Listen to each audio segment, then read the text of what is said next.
alors Pa Amadou Mbaye commençons d'abord par l'affaire Farba Ngom ak lu yees li nga xam ne am na ci découverte yi nga xam ne aussi ministre Sokhna Yacine Fall jot na koo siiwal ci penc mi ba ci sax yenn topp yi ñu jàpp ne war naa mën a am ci wàllum siiwal yooyu ci wàllum yoon lees ci bëgg a xam mooy ndax yoon maye na ku mel ne jëwriñ gi di Sokhna Yacine Fall génn def lu dellu ci wàllum déclaration boobee mais tamit le fait que procureur de la République ñu dalal ko kii di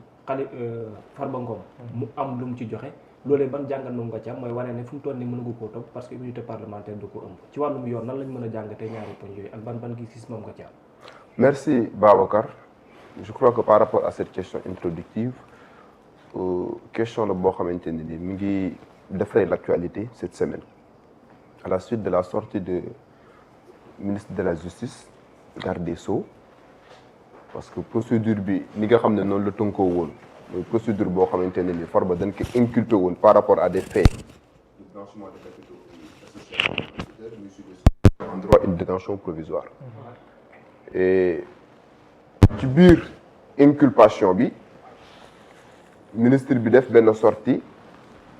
à travers cette sortie là mu expliquer ay situations yoo xamante ne ni am na ci biir prison bi qui fait état d'une découverte boo xamante ne ni bi ñu defee fouille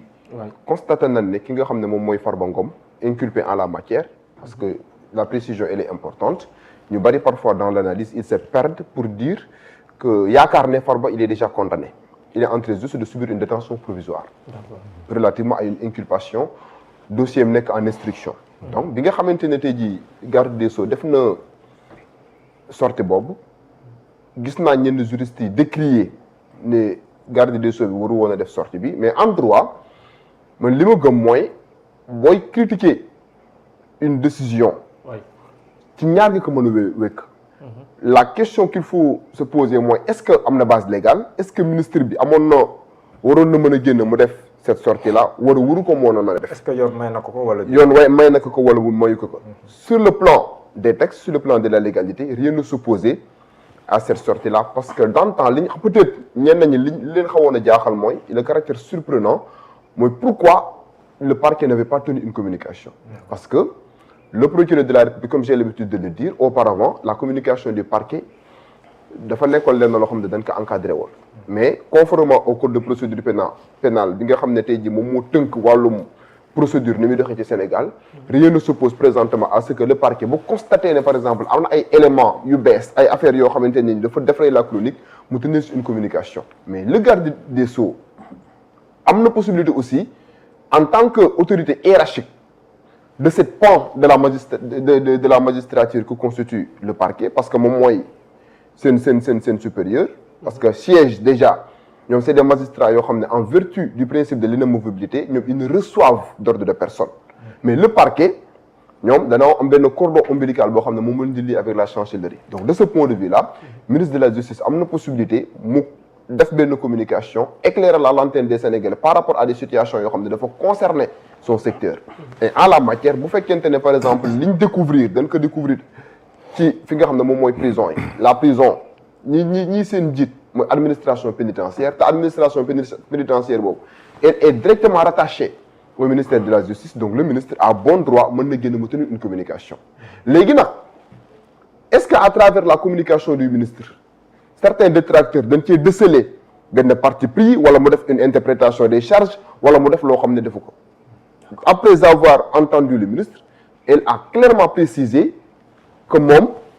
lim expliqué ne moom lañ découvrir ci prison bi ci Farba Ngom moom loolu la amoon pour wax Sénégalais yi leneen li ci war a am enquête wala dara ce n'est pas de son ressort et il a parfaitement raison parce que je tiens à préciser que l'article 28 du code de procédure pénale dafa jox opportunité ki nga xam ne tey jii moom mooy le garde des Sceaux bu fekkente ne dafa jàpp ne am na ay infractions yoo xamante ne ni commettre nañ ko quelle que soit la nature de ces infractions yooyu mu déférer ces infractions là à l'appréciation du parquet bi nga xam ne moom moo am opportunité enclencher li nga xam ne tey jii moom mooy des poursuites donc en la matière à partir du moment où découvrir nañ ne il y a une situation inédite parce que en prison le détenu l'inculpé n'a pas pour vocation d'avoir à sa disposition des téléphones portables ça coule de source parce que boo xoolee li nga xam ne tey jii moom mooy le décret de 2001 bi organiser nekkin wi nga xam ne tey jii nii inculpé yi ak détenus yi noonu la ñu nekkee ci prison yi à travers son article 135 à travers son article 99 article 135 dane détenu bi wala inculpé bi à chaque fois que tey jii ñu génne que prison ñu extraire que de la prison mu dem janoog le juge d'instruction wala mu dem procès buy génn comme buy ñëwaat ci prison bi dañ ko war a fouiller buy génn comme buy ñëwaat ci prison bi dañ ko war a fouiller loolu la article 135 wax article 99 du décret de 2001 bi régir li nga xam ne tey jii moom mooy la procédure d'aménagement des peines wax ne bu fekkente ne inculpé bi wala détenu bi danoo constaté ne par exemple dafa violer les prescriptions légales relativement dispositions yi nga xam ne moo ne ci décret bi am na ay sanctions yoo xam ne prévoir nañ ko à l'intérieur de la prison léegi nag foofu dafa am benn sew-sew bu ci am les sanctions prévues par ce décret là bokkul ba léegi ak sanctions yi nga xamante ne ni moom la ñuy appliquer en matière pénale dans le cadre de la commission d'une infraction autrement dit à partir du moment où ñu détecté ne Farba il avait à sa disposition des téléphones portables ce qui est une violation en tout cas du décret bi nga xam ne moom mu organiser les prisons au Sénégal am na ay sanctions yu article 99 prévoir bokk na ci sanctions yooyu non seulement ñu retirer objet yi nga xam ne moo doon fekk ci moom jébbal que le procureur de la République wala ñu jébbal que le juge d'instruction bokk na ci sanctions yi ñu isolé ka privé que yenn visites yi wax ka ne que léegi kat restreindre nañ ces visites catégorie de personnes bii ñoo la mën a seet si par exemple say avocat mën nañ di la seet si wala sa famille proche mën nañ ñëw di la seet si donc sanction yooyu noonu article 99 décret bi prévoir na ko mais boo gisee par exemple mu nécessiter une qualification pénale en dehors de la sanction bi nga xam ne mën nañ ko def au sein de la prison bi prison prévoir bi au-delà sanction bi prison bi prévoir am na beneen sanction pénale bu mën a am léegi sanction pénale ba xam nga la moo koy mën a déterminer une enquête et tel est l'objet de votre question lorsque le procureur de la République a été saisi de cette question-là moom dafa wax ne mënul enclencher une procédure à l'encontre de Farba pour la bonne et simple raison que au moment des faits Farba dafa nekk député pourquoi léegi Farba nekk député ba léegi parce que même bu fekkente ni il a subi une détention provisoire en matière en tout cas correctionnelle il n'en demeure pas moins Farba n'est pas encore condamné il garde son immunité parlementaire te procédure de levée d'immunité parlementaire bi enclenché woon à son encontre relativement au dossier bi ki impliqué woon bokkul ak dossier bi nga xam ne moom la ñuy waaj a tijjiwaat ci moom donc le procureur de la République en tant que maître de l'opportunité des poursuites pour ne pas violer les dispositions de la Constitution bi nga xamante ne moom moo consacré le principe de la préservation de l'immunité parlementaire par prudence le procureur de la République dane man kaawu Farba mënaguma ci enclencher benn procédure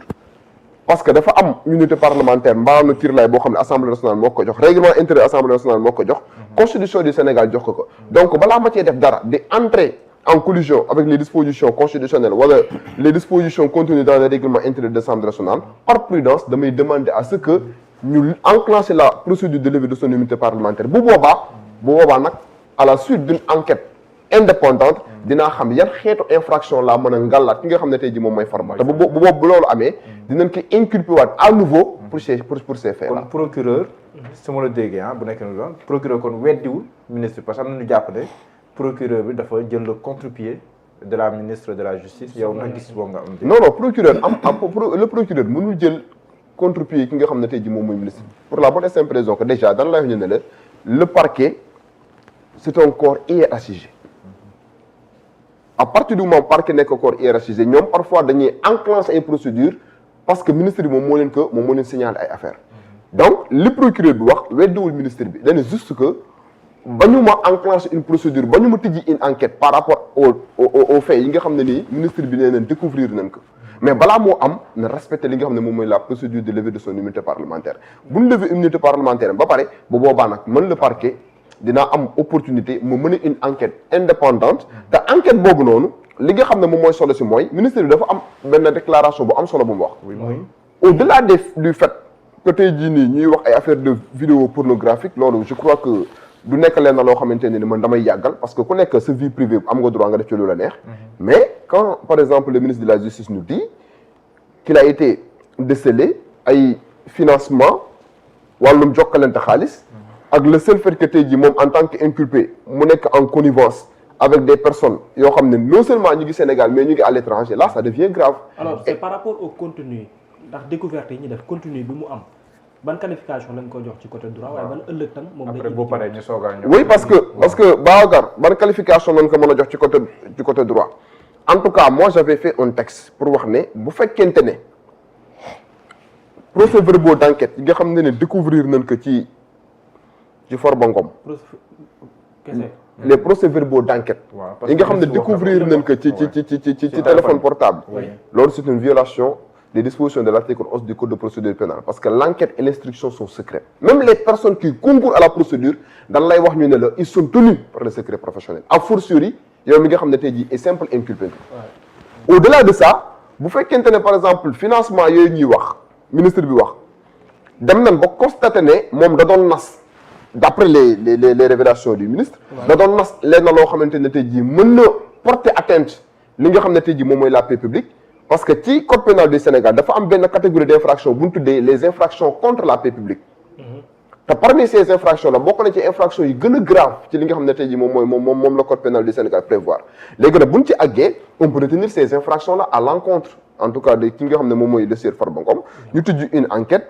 def instruction bu fekkente ne l'instruction a révélé en tout cas que moom dafa nekkoon en connivence avec des personnes externes te lim ci jublu woon mooy opérer une tentative de déstabilisation de la République du Sénégal bu boobaa ils auront la possibilité en tout cas d'entreprendre les sanctions appropriées mais vouloir ramener le débat ci ay question de non ridiculiser un peu la sortie du ministre pour dire que non ci 100 et quelques milliards lañ déparé dañoo ay téléphone portable l'affaire n'est pas aussi simple qu'on le pense vouloir simplifier l'affaire pour dire que 135 milliards lañ doon toppee waa ji xaw ma combien de mille voilà 125 milliards daanu si ñaari téléphone à l'arrivée daanu si ñaari téléphone non c'est pas aussi simple que ça d'accord le contenu li nga xam ne moom moo nekk ci téléphone yooyu noonu c'est plus grave même que les 125 milliards yi nga xam ne au départ moom moo requérir li nga xam ne moom mooy son inculpation par devant le pôle judiciaire financier donc je crois que la suite en tout cas de cette affaire là dina am une idée par rapport aux différentes incriminations yi nga xam ne ni le parquet dina ko jël à l'encontre de Farba après dinañ si ñëwaat parce que aussi tudd nañ si ay avocats ak yu demee noonu tout à fait on voit réaction yi di commencer am sax si avocats yi yooyu après dinañ si ñëwaat léegi dama nag Abdou Khadre oui en tant que bindkat kuy bind ku ne moom day gëstu mais ci wàllum gëstu lan nga ñu mën a jox comme jàngat par rapport ak cette situation là mais surtout ci ñaari wet mooy benn Farba Ngom mi ñu inculpé bu nekk en détention ak la ñu ko fekkee beneen bi également aussi mooy sortie bi nga xam ne ministre bi def na ko mais contenu bi nga xam ne révélé na ko tout à fait da nga yaakaar ne luñ ci mën a xaar la tam ci kanamu yoon d'accord damay remercier d'abord Pape Ahmadou Mbaye parce que am na des éléments d'éclairage vraiment yu mu indi en tant que juriste bon mais man je suis un simple citoyen qui observe en matière d'écriture dañ la wax ne yow miy bind il ne faut pas infantiliser ton lecteur bul foog ne amul xel bul foog ne muusul n'insiste pas trop sur certaines choses loolu mën nañ ko transposer yóbbu ko ci gouvernance sooy gouverner askan bi di la xool bu leen infantiliser bu leen jàppee ay xale et c'est l'impression que j'ai bi ma dégloo le ministre de la justice mu intervenir ci affaire Farba bi et impression boobu partagé naa ko ak citoyens yu bëri ndax dañu wax ne kii daf ñu yàpp mooy li jàll wax léegi jugee ci 125 milliards daanu ci ñaari téléphone image boobu mu bëgg ko mu bañ ko bëgg